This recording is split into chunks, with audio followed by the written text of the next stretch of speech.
ভালো আছো? আজকে ছুটির দিন, ছুটির দিনে কাজও বেড়ে যায়, আমারও ঠিক তাই।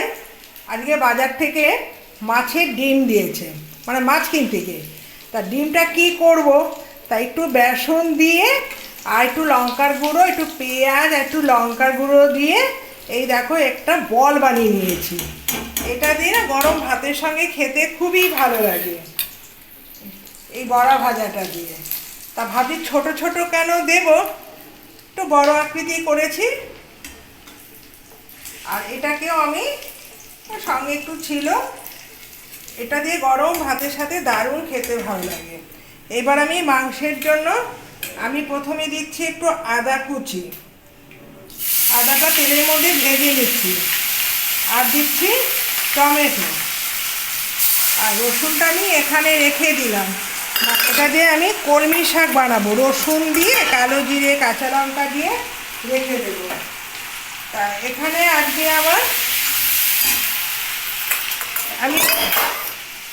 আমি তরকারির মধ্যে আলু পেঁয়াজ সব দিয়ে দিয়েছি। এর মধ্যে আলুটা আগে দিয়ে নিয়েছি, ডুমো ডুমো করে আলুটা কেটেছি।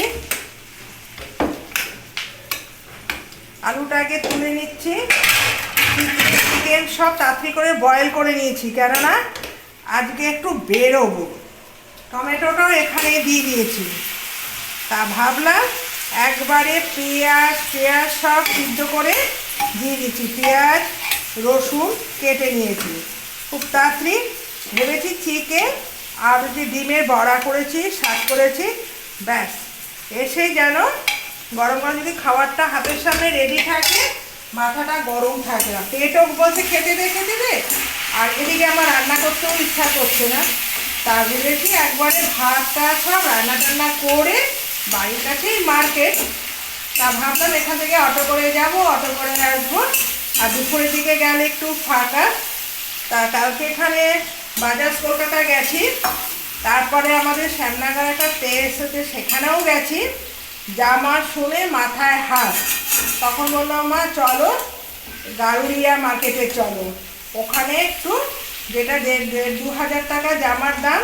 তারপরে ফোন করলাম, করে বললাম এখন যে কুর্তিগুলো বেরিয়েছে ডবল মতো হাউস কোটে টাইপের, তোমাদের এখানে আছে? বললাম হ্যাঁ আছে। তা দামটা বললো, আমি ঠিক আছে। এই যে চিকেনটাকে সিদ্ধ করেছি একবারে সব এর মধ্যেই আমি দিয়ে দিচ্ছি। এই যে পেঁয়াজ দিচ্ছি, চিকেন একবারে এবার কষিয়ে নেব। আর চিকেনের জলটাও গরম করতে হবে না, এই জলটাও আমি বাটির মধ্যে ঢেলে রাখছি। একবারে পরে একটু ছেঁকে নিয়ে, এই দেখো চিকেনের জলটাও আমার ফোটাতে হবে না, এই জলের মধ্যে চিকেনটা দিয়ে দেবো। আর এটা কষাতে যতটা টাইম লাগবে, তাই এখানে আগে কোনো দই টই কিচ্ছু দেবো না। আজকে টমেটো দিয়ে চিকেন করছি, আর সঙ্গে দেবো মিট মশলা। দেখেছো, এটা সিদ্ধ হতে কষানো হতে থাকুক। এবার মশলাগুলো আমি এর মধ্যেই দিয়ে দিচ্ছি একে একে। প্রথমে দিচ্ছি হলুদ, দেখো উল্টো পিঠে করছি। হলুদ দিচ্ছি, তো শুকনো লঙ্কার গুঁড়ো দিয়ে দিলাম, বেশি নেই তো দিয়ে দিতে হবে। একটু জিরে গুঁড়ো তো দিতেই হবে। আর যেহেতু এখানে আমি টমেটো বেশি করে ইউজ করেছি, আর গরম মশলা দিতে হবে না, তার পরিবর্তে দিচ্ছি আমি ম্যাজিক মশলা। আগে ম্যাজিক মশলা দিয়েই আমার হয়ে যাবে। আর এর মধ্যে একটু বিরিয়ানি মশলা দিলে আরও টেস্ট বাড়ে। হ্যাঁ, কিন্তু আমি এত কিছু মশলা দেবো না, একটু হালকা করেই করছি। আর এখন চিকেনের মধ্যে না বিরিয়ানি মশলা বা মিট মশলা দিয়ে দিচ্ছি। নুনটা দেওয়া হয়নি, নুনটাও দিয়ে দিচ্ছি। আর দিচ্ছি কাশ্মীরি লঙ্কার গুঁড়ো, কেননা কালারটা যদি একটু লাল লাল না হয় না, চিকেনে খেতে ভালো লাগে না। আজকে যেহেতু আমি পেঁয়াজ আদা রসুন খুব অল্প দিয়েছি, এই তার জন্য একটু এটা কালার আনার জন্য আমি দিয়ে দিলাম। মিট মশলা প্যাকেটগুলো বেশ ভালো। আর বাকি আছে চিনি, দেখো এটা কষালেই বেশ কালারটা চলে আসবে, আর জলটাও ফুটানো আছে। ব্যাস, কালারটাও দেখো। আর একটু যদি চিনি দিয়ে দিই আরও ভালো লাগবে। কোনো ফোড়ন টোড়ন আমি কিচ্ছু দিইনি। এটা কষাতে আমার এখন কষানোটাও প্রায় হয়ে এসেছে। দেখেছো মশলা দিতে দিতে আমার কষানোটা হয়েছে। যেহেতু তেল ছিল মাছ ভাজার, সেই তেল দিয়েই আজকে মাংসটা করে ফেললাম। মাছ ভাজাটা হয়ে গেছে, মাছটা দিয়ে রান্না করব না, মাছ হবে কালকের জন্য। দেখো এটা দেখো একদম দেখবে সুন্দর একদম বয়েল হয়ে গেছে। অনেকের বাড়ি মাংসটা সিদ্ধ হচ্ছে না, এই হচ্ছে না। এটা যেহেতু কি হয় একদম সুন্দর সুস্বাদু বানাচ্ছি। কলমি শাক, একটু কালো জিরে আর দিচ্ছি রসুন।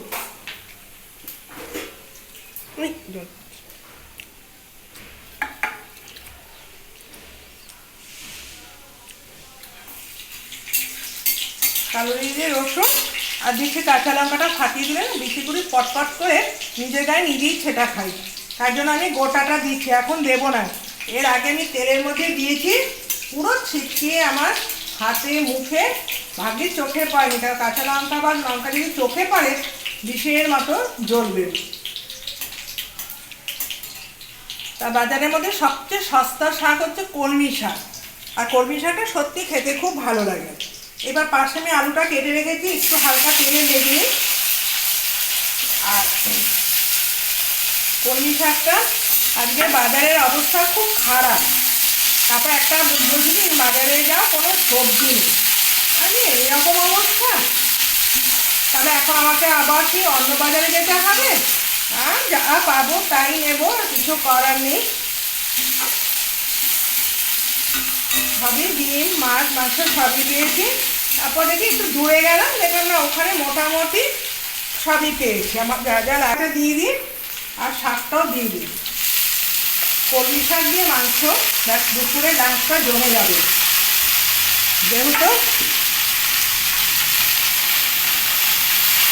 শাকটা একটু বেশি এনেছি, মানে কালকে রান্না করে রাখে তারপর চলে যাবে।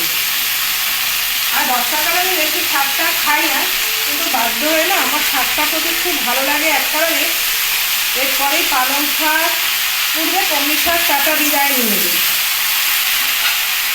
একমাত্র বাজারে দেখবে কলমি শাকটাই খুব সস্তা, আর লাল ডাঁটা শাক পাওয়া যায়, কিন্তু এখন বাজারে সেটা নেই। এবার তো সামান্য একটু নুন আর হলুদটা দিয়ে নিই। আর পাশেও চিকেনটা দেখো কালারটা কি সুন্দর বেরিয়ে গেছে, দেখেছো চিকেনটাও হয়ে গেছে, আর জলটা রয়েছে। আর একটু কষানো হোক, আর এইরকম লাল লাল চিকেন খেতে কিন্তু বেশি ভালো লাগবে। দেখবে নুনটাও দিয়ে দিই, বেশি নুন পড়ে গেলে খাওয়া যাবে না। পুজো এসেই গেছে প্রায় ঘরের দুয়ারে। এই বুধবারে হচ্ছে মহালয়, মহালয় থেকে শুরু হয়ে যাচ্ছে, জায়গা জায়গা প্যান্ডেল হয়ে গেছে। এই পুজোর বাসও পড়ে গেছে, তিরপল পড়ে গেছে, জায়গা জায়গা প্যান্ডেল। তাও আমাদের শ্যামনগরে বাড়ির কাছাকাছি খুব একটা ভালো পুজো হয় না বলে লাভ নেই। আমাদের এখানে কালী পুজোটা হয় হয় একটু দূরে, কিন্তু আমার বাড়ির থেকে একটু দূরে। তা ভেবেছি এখান থেকে ব্যাগ চলে যাওয়াই ভালো। ওই শ্যামনগরে হেঁটে হেঁটে একটা পুজো দেখবো আরেকটা, এর থেকে বরঞ্চ ব্যারাকপুরে গেলে পরপর ভালো ভালো পুজো। শুধু বলেছি দুটো ঠাকুর দেখবি, ভালো ঠাকুর দেখবি। এই পাখি ঠাকুর দেখে কোনো লাভ নেই, কোনো সাজ নেই। একটা মন্দিরের মধ্যে লাইট জ্বালি। তারপরে কল্যাণী পুজোটা তো গত বছরে গেছিলাম সকালবেলা ভাসানের দিন, তাই এইবার ভেবেছি দুপুরবেলা খাওয়া দাওয়া করে যাব, যে আমাদের তারপরে এখানে গঙ্গার ধারে এসে একটু মায়ের দর্শন ভাসান দেখে বাড়ি ফেরার ইচ্ছা আছে। জানি না প্ল্যান কতটা সাকসেস হবে, যেটা প্ল্যান করি সেটা তো আর সাকসেস হয় না, তার উল্টোটাই হয়। আমার শাকটাও হয়ে গেছে, এটা দিয়ে দেবো। আর এখানে আমার ঝোলটা দেওয়া হয়নি, অল্প একটু ঝোলটাও দিয়ে দিই, বাটিটা যেহেতু গরম আছে। ব্যাস পাতলা ঝোল হবে, রান্না কমপ্লিট। এবার নিজে রেডি হই, বেরোই।